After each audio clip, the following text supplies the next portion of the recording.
Hey everyone, I'm Andrew and welcome to my first YouTube video. Today I wanted to explore the topic of making friends at university and we'll share three practical ways that you can immediately start building relationships with those around you. Today I'm here with Andy and we'll be Hello. chatting about this today. So hope you enjoy those knowledge bombs and we'll get right into it. Let's go. So one of the first things we should discuss is why bother with making friends? Why are friends important and why we should know how to make friends? So I think the most important thing in making friends, or at least getting to know people, is universities are a very unique time, in my opinion, that you'll ever get. Because if you think about it, when else in life are you going to get the opportunity to meet with a bunch of people, work on things together, solve problems together, go through challenges together, other than like a work project or projects that you personally take on yourself? I don't really see any other time where you get to interact with so many people and work on things together. So, Mm, other than that unique opportunity, I think another reason for why you should make friends or at least meet people is because in university, a lot of the students are going to go off to do grand things, whether that be work mm, at an amazing company, start their own companies, etc. And getting to know people gives you access to those people in the future. So I think mhm, that that's a great reason for why you should just go out, maybe even say hi and meet mhm. people. Yeah. And then also to add, like your friends can encourage you when you're down, or if they're down, you can always support them as well. And that friendship and community is really important so that you stay afloat, you stay on top of university life as well as your academics, because university is not just about academics, it's about your personal development as well. Hmm. And yeah, like you can have friends to celebrate the good times as well. Like that's awesome. You would want people to celebrate with you. Yeah, And totally. yeah, we're not supposed to be just doing life alone. We're humans and we're social beings. So I thought I'd share some of my reflections on some of my experiences.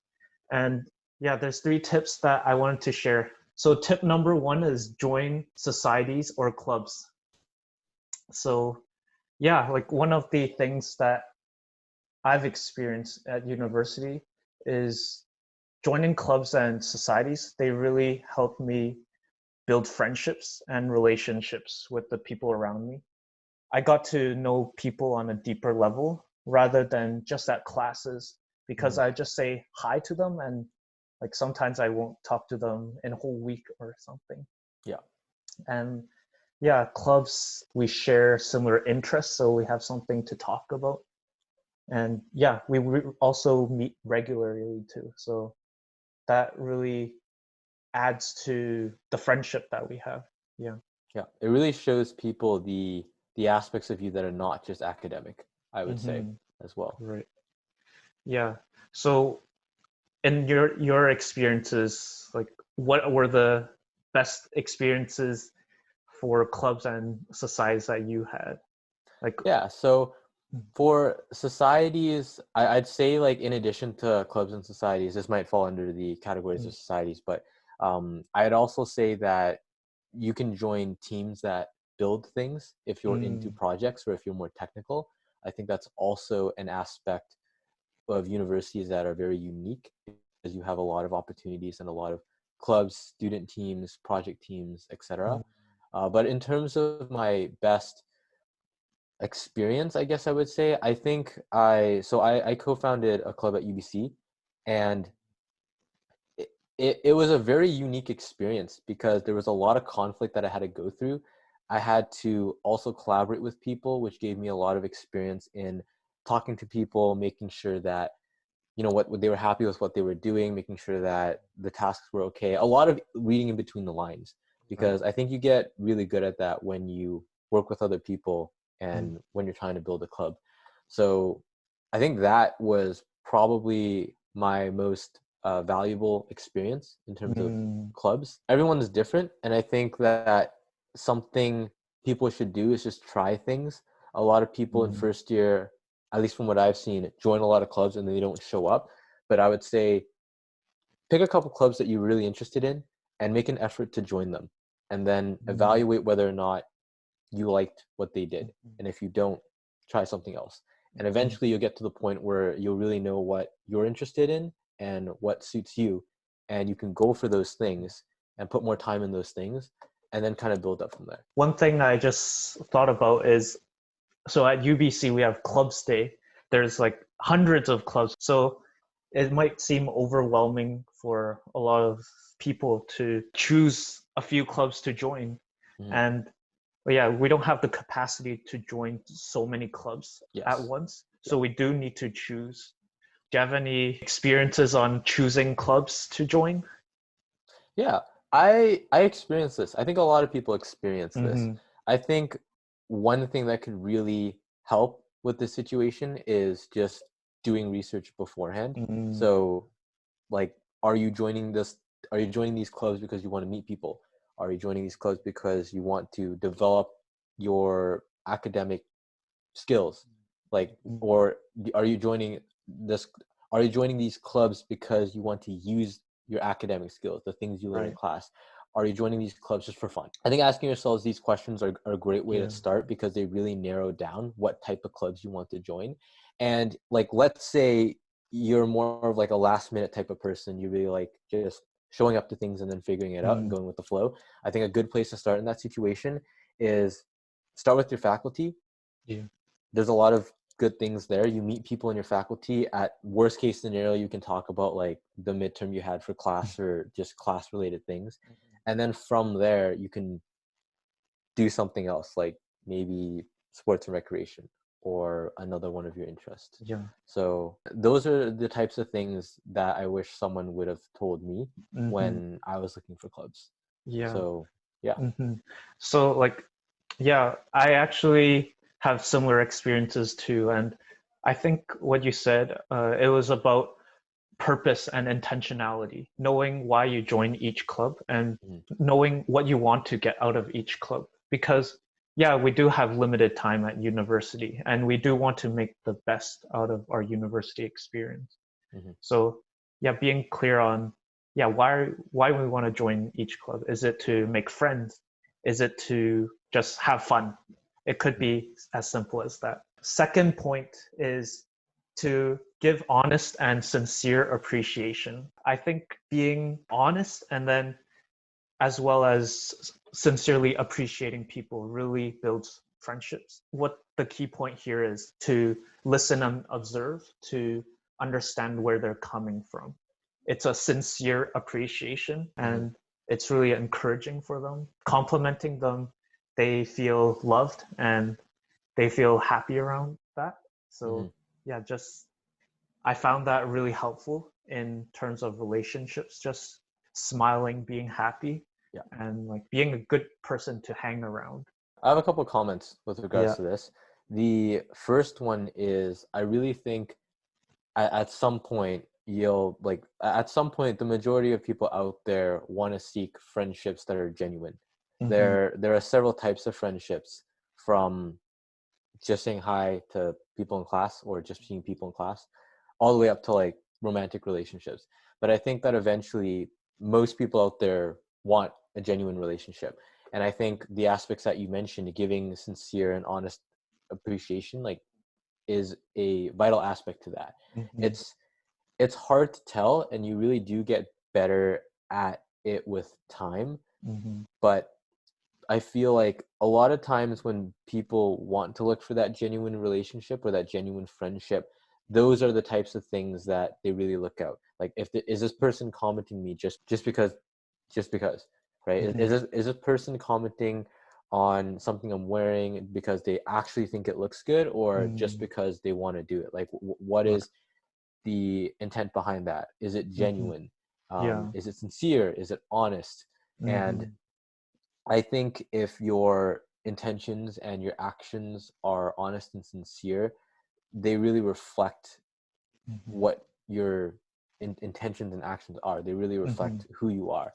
If if you say things and then you do things that contradict what you say, that's a bit of a red flag, and it it draws attention to the differences in those two things.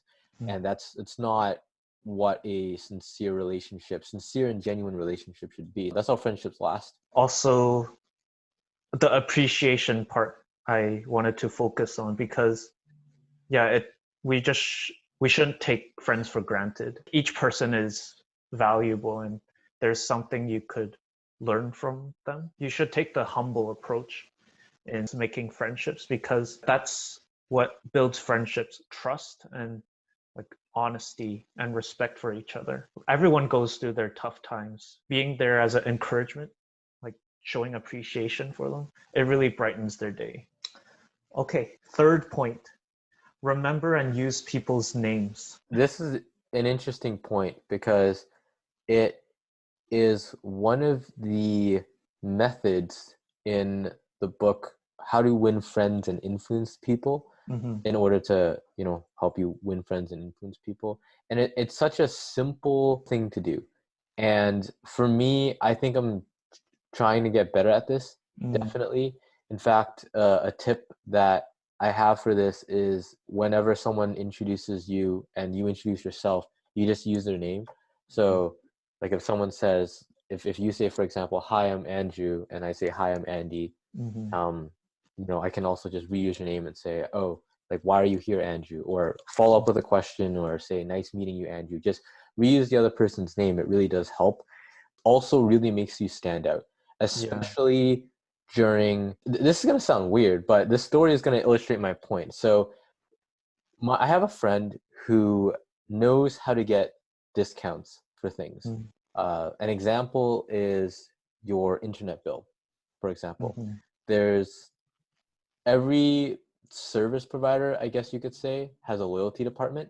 Mm-hmm. And there are things you can say in order to get there, basically. And one of the things, as a part of that, you use the person's name, you build up rapport, you call the representative, right? You build up rapport, and using their name is really important, and it really makes you stand out in that situation, and also in a university situation. The reason I bring this up is because a call center is an extreme example, because I'm sure call centers get a crazy amount of calls every single day, and I'm sure that I'm sure the representative's name doesn't get used very often. Right before the beginning of every call, I'm sure you've noticed this as well. If you call for like your phone bill, or if you call your bank, somebody picks up and they say, hi, my name is Andy, how can I make your day better? And a lot of times people forget that. So using people's names really make you stand out. And I think, yeah, that's pretty important if you do want to stand out, and if you do want to make friends, meet people, and build genuine relationships. During my university years, I also sometimes had trouble remembering names.